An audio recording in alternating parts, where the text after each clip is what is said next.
The Pixel 6a is a $449 mid-range phone and the Galaxy S22 is a $799 flagship. Two different phones designed for two different market segments. Or are they?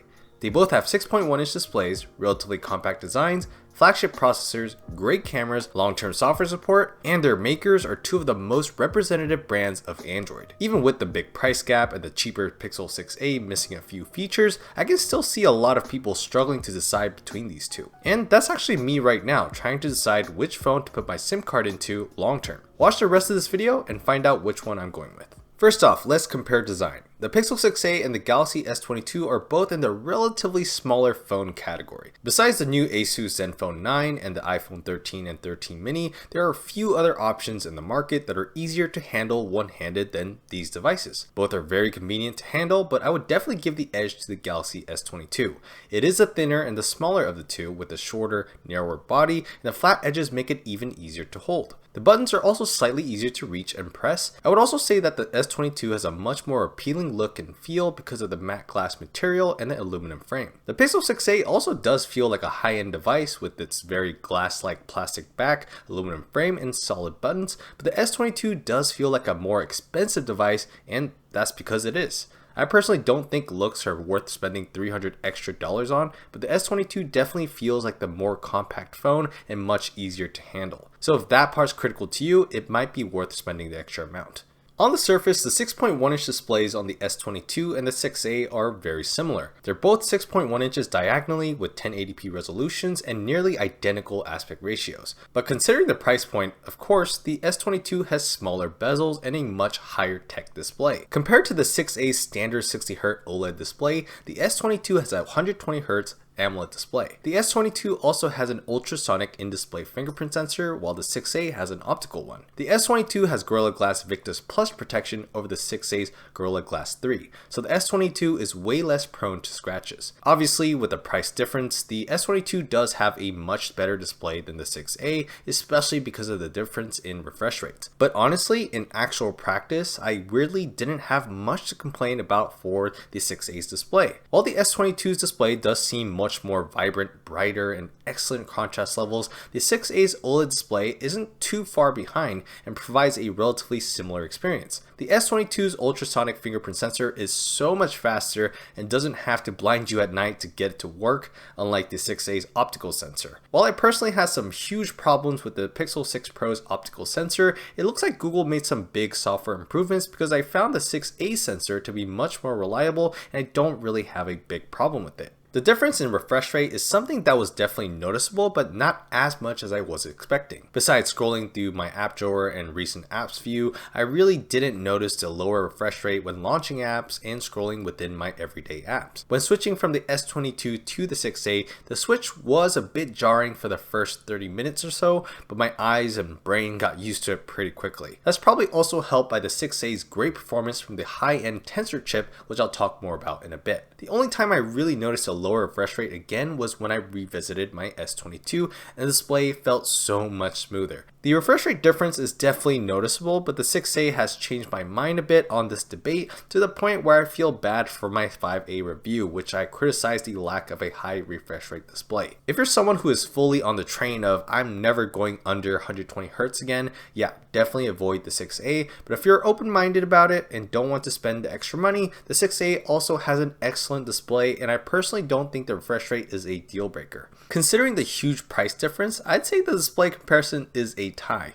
I think these displays are both very much worth their respective price points. Lightly touching on the audio side, the S22 and the 6a both have a stereo speaker setup, one side coming from the earpiece and the other from the downward facing speaker grills. I found both of the speakers to be pretty excellent and on par with one another in both quality and volume. Moving on to the software, the 6a is running Android 13 and the S22 is currently running Android 12, but will soon get Android 13 in the coming months. On top, the 6a has clean, simple Pixel software, while the S22 runs the highly customizable, feature-rich One UI software. They're both Android phones, so on the surface, the day-to-day experience is relatively similar as you can expect. They're both relatively smooth, nice animations, etc., but they each have some exclusive features that may be the determining factor for some of you. For the Pixel 6a, I love the quick tap action gestures, which can be mapped to anything, very nice for one-hand usability. When opening the app drawer, you can have the keyboard automatically pop up so you can quickly find the app that you're looking for. Then there's a super convenient one-handed mode which you can easily access by swiping down on the navigation bar. The S22 also has a one-handed mode you can access the same way, but I found Samsung's version to be less appealing and harder to use.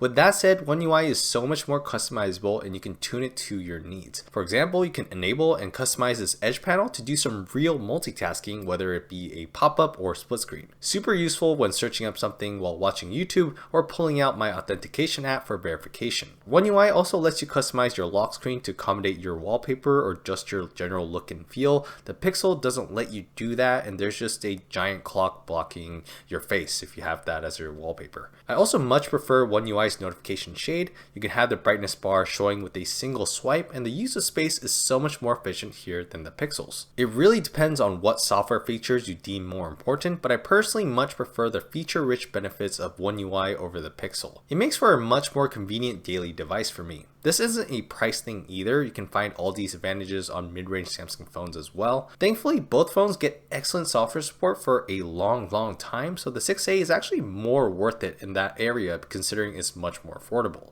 Let's talk performance, which is a bit of a complicated comparison. Both phones are super powerful with their internals, and even though there is the slight lack of RAM on the 6a, it really doesn't feel like it. Enough apps stay in the background, apps launch and switch fast, you get flagship performance for gaming, and I actually found the performance consistency and cooling to be better on the 6a than on the S22. But because of the high refresh rate display on the S22 making every action feel smoother and instant, I do feel like I'm getting higher peak performance on the S22.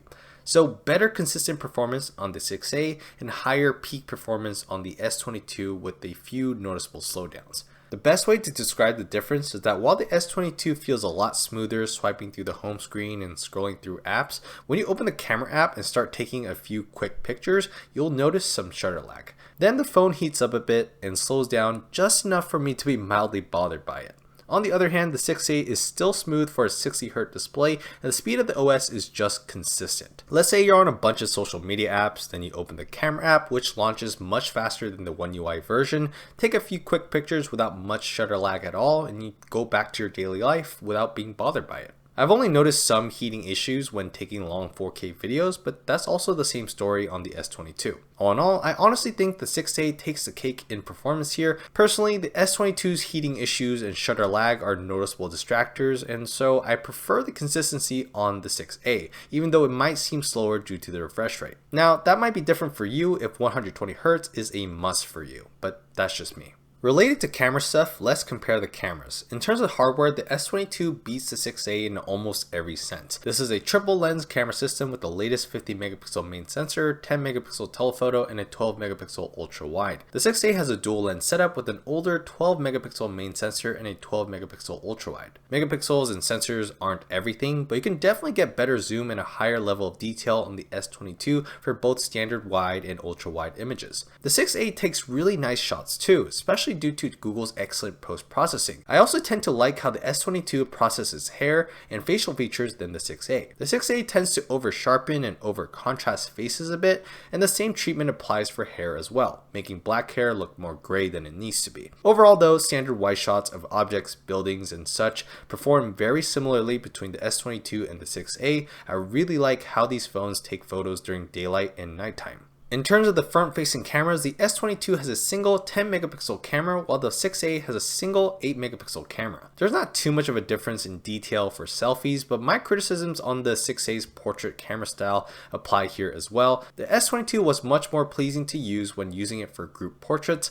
In terms of video capture, I used both of these phones at 4K 60 FPS during the comparison period. They both heat up pretty fast when recording anything past a minute or two, which does throttle performance, but in terms of quality, I do prefer the S22 over the 6a. Stabilization was similar between the two, but the S22 had better attention to detail and color accuracy, even more so than its stills post-processing. The 6a's videos are very over-sharpened and when in a slightly low-light situation, grainy as well. It's still a great video shooter, but I do prefer the S22 here. Same comments for the selfie videos as well. Overall, yes, the S22 does have better cameras, but honestly, the difference between the two is marginal for me, and the extra $300 isn't totally justified in this area. Next, battery life. The S22 has a 3700 mAh battery, while the Pixel 6a has a 4410 mAh battery. With similar size displays and the 6a having just a 60Hz refresh rate, you're probably expecting the 6a to have a much better battery life. And you'd be right.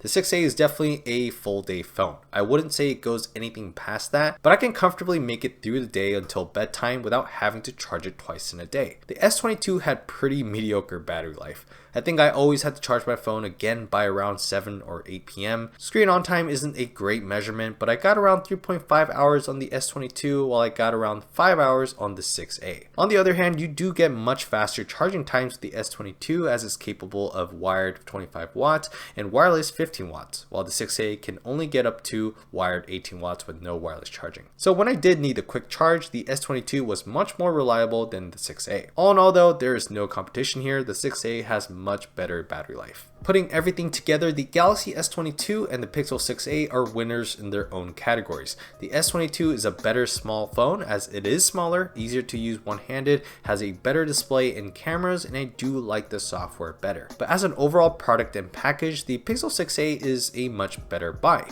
Where the S22 excels, the Pixel 6a isn't too far behind. It's still smaller than most phones, it's got a great display and cameras, and you have Google's dedicated software support. And besides those points, the 6a wins in performance and battery life while saving you more than $300 with your purchase. Even though I want to love the S22 more and I do switch back and forth quite a lot, for the time being my SIM card will stay inside the Pixel 6a instead of the Galaxy S22. Alright guys, that's going to do it for this video. Thank you so much for watching. Let me know in the comments what you would buy between these two options and I will see you guys on the next video.